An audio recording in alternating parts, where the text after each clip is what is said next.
Hello guys, welcome to my new mini blog. আগের দুটো পার্টে তো দেখেইছো পরীক্ষা নিয়ে সে কি কাণ্ড। আসলে কি বলতো, আমি না বরাবরের ব্যাকবেঞ্চার্স, সে পড়াশোনাতে হোক কিংবা ডান্সে।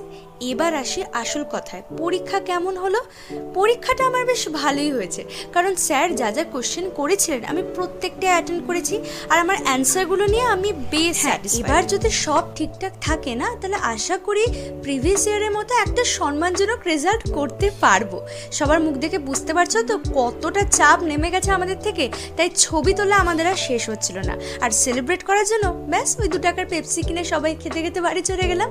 বাড়ি যাওয়ার পথে এত গরম ছিল, যাই হোক পৌঁছে তো ছোটো ছেলেকে সময় দিতেই হবে, কারণ ও অনেকক্ষণ ওয়েট করছিল আমার জন্য। মুখ দেখে বুঝতে পারছো তো আমি ঠিক কতটা টায়ার্ড। এবার আমি একটা লম্বা ঘুম দেবো। এই তো ছিল আমার 6th এক্সামে BTS। ভালো লাগলে লাইক করে দিও, কমেন্ট করে দিও, আর অবশ্যই সাবস্ক্রাইব করে পাশে থেকো।